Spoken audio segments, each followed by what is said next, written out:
My abusive husband cut me with a machete all over my body and killed my daughter. This story is inspired by real events. They happened to a young mother somewhere in East Africa. Jamila and Mugo were a young couple living in a small village in East Africa. Their story began like many others in their community. Jamila was a trader in the bustling local market, selling foodstuffs to support herself and her family. She had a warm, kind personality that drew people to her, and everyone who knew her admired her gentle and loving nature. Mugo, on the other hand, worked as a taxi driver. He was hard-working but had a quick temper that often got the better of him. Their courtship was brief, driven by Mugo's eagerness to start a family. Jamila, naturally trusting and ready to settle down, agreed without hesitation. 6 months after they met, Mugo and Jamila were married. Friends and family on both sides celebrated the union, convinced that Mugo's industrious nature would make him an excellent provider. Even Mugo's family cherished Jamila with his older brother Sali, a kind-hearted and thoughtful tailor who worked in the same market as Jamila, always speaking highly of her. However, Jamila's best friend Cece had her reservations about Mugo. Despite her misgivings, Cece ultimately gave her support, prioritizing her love and loyalty to Jamila above her doubts. But even during their courtship, there were warning signs. Mugo would shout at Jamila over minor issues. If she was late to meet him, or if she didn't answer his questions quickly enough, his voice would rise. Jamila didn't think much of it at the time. She told herself it was normal. After all, many men in their village acted this way. In their community, men believed that being stern, even violent, was a way to command respect and submission from women. Unfortunately, this was a reality that many women, including Jamila, accepted as part of life. However, Sali, Mugo's brother, was different. He treated his wife and children with respect, and he often spoke out against such beliefs, though his voice was one of the few. The early days of their marriage were filled with hope and happiness. Jamila quickly became pregnant, and the prospect of welcoming a new life into their home brought them closer. For the first year, Mugo's temper seemed cool. They shared moments of laughter and small joys. But as time went on, cracks began to appear in their relationship. Mugo's temper, once manageable, grew worse. At first, it was the little things. His dislike of her friends, his comments about her cooking, and his insistence that she spend less time at the market. Jamila tried to ignore these things, focusing instead on her duties as a wife and soon-to-be mother. But the day he asked her to quit her business entirely marked the beginning of a darker chapter in their marriage. "You don't need to work anymore," Mugo said one evening as they sat in their small living room. He spoke casually, as if discussing the weather, but his tone left no room for argument. "I'll provide for everything." Jamila hesitated, her heart sinking. Her business was more than a source of income. It was her passion and a part of her identity. "But my business is important to me," she said softly. "I love being able to contribute to our home. We talked about this before we got married." Mugo's face hardened. "What matters now is what I want," he said, his voice cold and unyielding. Jamila felt a chill run through her. It was the first time she felt a deep, quiet fear of her husband. She didn't know how to respond, so she said nothing. That night, she lay awake, staring at the ceiling, feeling the weight of his words pressing down on her. Over time, Mugo's behavior grew more controlling. He began monitoring her movements, questioning her every decision. If she was friendly to neighbors or spoke to her friends, he would accuse her of neglecting her duties at home. He would yell at her for trivial reasons, sometimes in front of others, humiliating her. One day, While she was preparing dinner, Mugo stormed into the kitchen. "Why didn't you pick up my call earlier?" he demanded, his voice rising. "I didn't hear my phone ring," Jamila replied, keeping her tone calm. Mugo slammed his fist on the counter, making her jump. "Don't lie to me," he shouted. Solly, who happened to visit the house that evening, overheard the argument. He waited until Mugo left the room and approached Jamila. "Are you okay?" he asked gently. Jamila nodded quickly, forcing a smile. "Yes, I'm fine," she said, but her eyes betrayed her fear. Solly placed a reassuring hand on her shoulder. "You don't have to go through this alone. If you ever need help, come to me," he said. Jamila's days became a delicate dance around Mugo's temper. She learned to anticipate his moods, to avoid topics that might set him off, and to make herself as invisible as possible. But no matter how hard she tried, it was never enough. The tension in their home grew unbearable, and Jamila began to lose herself. The woman who once smiled easily and spoke her mind became quiet and withdrawn. Despite everything, Jamila found solace in her daughter, who had become her source of joy. She poured all her love into caring for her child, hoping to shield her from the storm that raged in their home. But even this was not enough to save her from Mugo's wrath. Her family noticed a change. "You've lost weight," her mother said during a rare visit. "Are you eating enough?" Jamila forced a smile. "Yes, Mama. Business has just been demanding these days." But the truth was far more complicated. Mugo had isolated her completely. Her phone calls were monitored, her outings restricted. Her world had shrunk to the four walls of their apartment, a gilded cage hiding the violence within. The first slap came on a Tuesday evening. Jamila returned late from the market because she was expecting goods from a nearby farming community. She had informed Mugo earlier in the day, but when she walked to the door at 8:30 p.m. with her baby strapped to her back, he greeted her with a slap across her face. "What did I do?" she stammered, tears springing to her eyes. "Where are you coming from at this time?" Mugo bellowed. "Do you think you can come into my house whenever you please? This is just a warning. Next time won't be so pleasant." He stormed out, leaving Jamila stunned and trembling. From that day, the beatings became a regular occurrence. Mugo's temper flared for the smallest reasons, and Jamila bore the brunt of his anger in silence. Her love for her child gave her strength, but each passing day chipped away at her spirit. One time, Jamila's phone broke, and she needed to replace it. She hesitated before bringing it up to Mugo. Despite earning enough to buy a new phone herself, she knew the consequences of doing so without his approval could spiral into chaos. For weeks, she gently reminded him about the issue, hoping he would take the initiative. Months passed, and Mugo did nothing. The delay frustrated Jamila, but her need for the phone grew urgent. It was essential for her business, and she couldn't afford to wait any longer. Finally, she decided to take matters into her own hands, but knew she had to tread carefully. Jamila turned to Solly, Mugo's older brother, for help. Solly had always been kind to her, and she trusted him. She explained her predicament and asked if he would be willing to tell Mugo that he had purchased the phone for her. Solly agreed without hesitation, understanding the difficult position she was in. Jamila handed Solly the phone she had bought for herself that evening so that he could visit them and present it to her in front of her husband, Mugo, as though it was a gift from him. A few days later, Solly arrived at their home with the phone in hand. "I bought this off someone who needed quick cash," he said as he handed it to Jamila. "I thought it might help you out, so here you go." Mugo's eyes narrowed as he listened, his ego visibly bruised.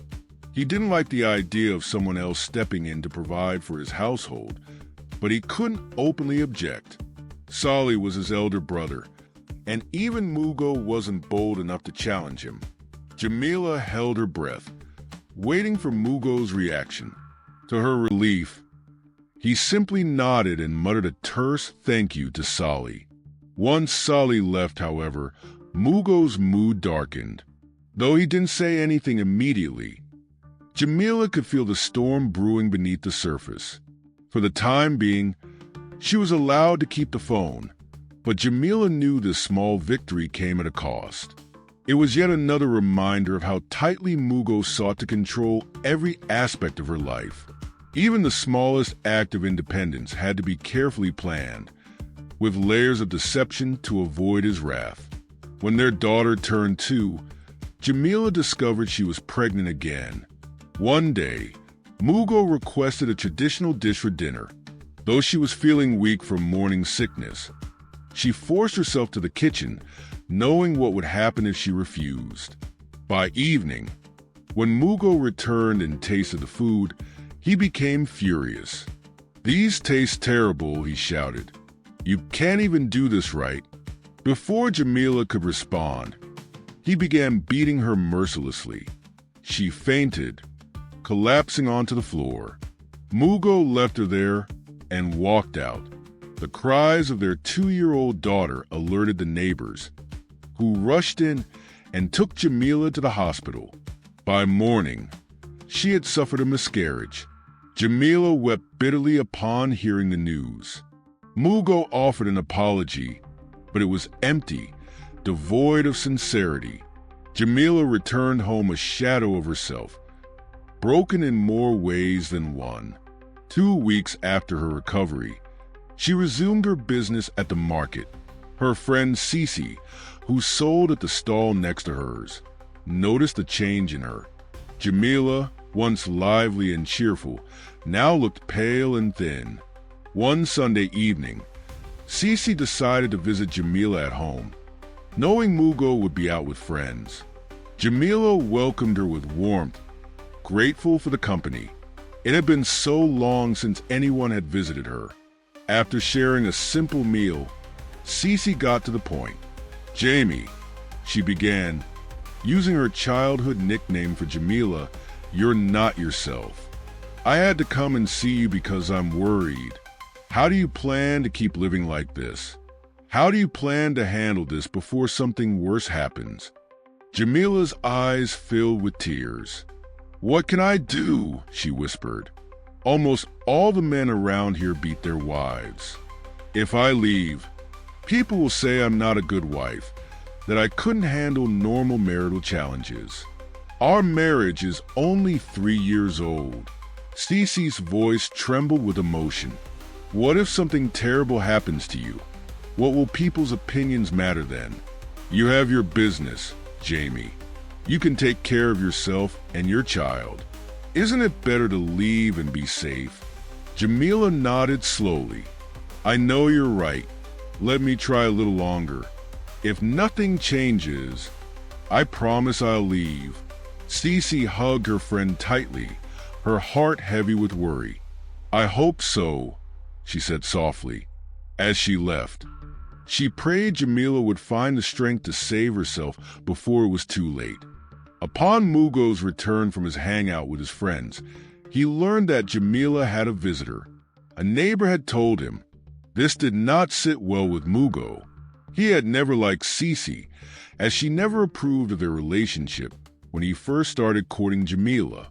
He began plotting how to destroy the only friendship his wife had left. Mugo was manipulative and controlling, and would stop at nothing to eliminate anything that brought a smile to Jamila's face. Since he couldn't outright stop her from running her business, Mugo pretended to be supportive and suggested that she move her stall closer to home. "It'll be better for us," he said sweetly.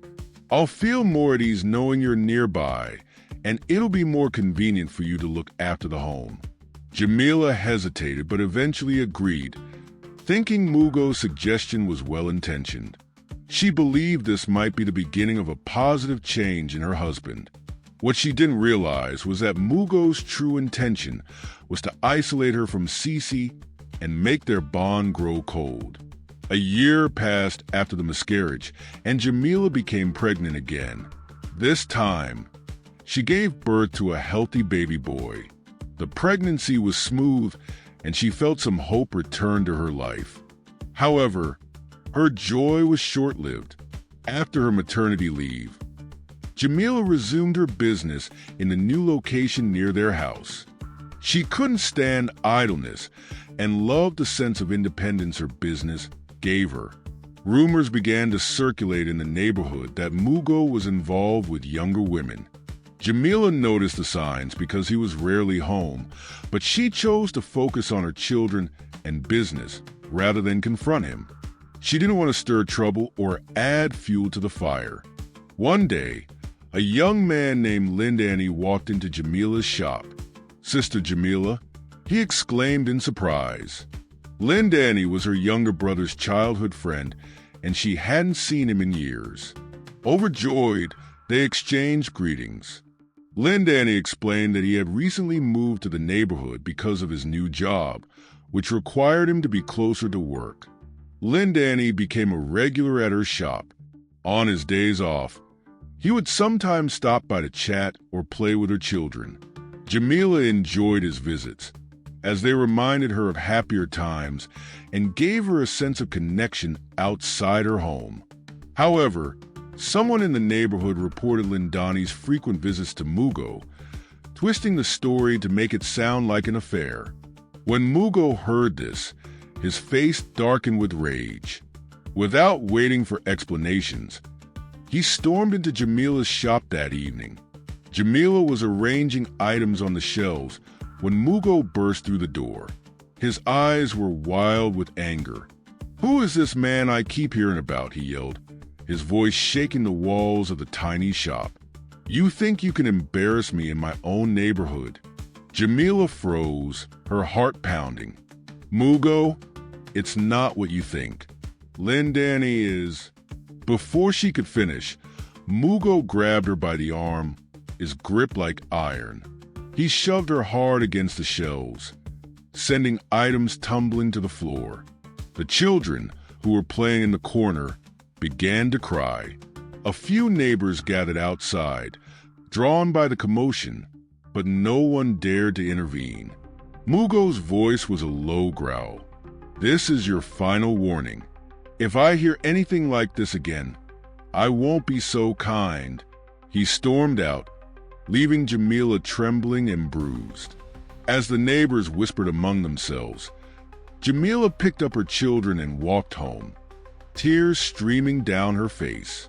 That night, as she sat alone with her thoughts, she realized she couldn't endure much more. The embarrassment had become too much to put up with. The next morning, she resolved to call Cece and finally take steps to reclaim her life.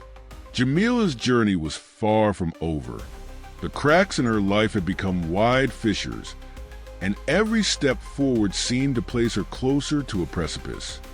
What would become of her once Mugo discovered her plans? Would he let her go without a fight, or would his control tighten like a noose around her fragile freedom? Mugo had always prided himself on keeping Jamila under his thumb. To him, her obedience was not just expected but demanded. The idea of her slipping away, reclaiming her independence, was an affront to his authority. The stakes were high, and Jamila knew it. She had seen glimpses of Mugo's wrath, but she also knew that beneath his calm exterior lay a man who would go to any lengths to maintain control. Would Jamila find the courage to stand against him, or would Mugo's manipulations prove too strong to overcome? As Jamila began to secretly put her plans in motion, she realized how deeply entangled she was in Mugo's web of control. Each step felt perilous, every decision fraught with danger. Her heart raced with a mix of fear and determination. The future held no guarantees, only the promise of struggle. But one thing was certain: Jamila's fight for freedom had begun, and the outcome would shape not just her life, but the lives of her children as well. Would her journey to reclaim her voice and her dignity end in triumph or tragedy? The next episode will reveal whether Jamila's strength and resilience will be enough to overcome the challenges ahead, or if Mugo's shadow will continue to loom over her life. Stay tuned for episode 2. Thanks for watching.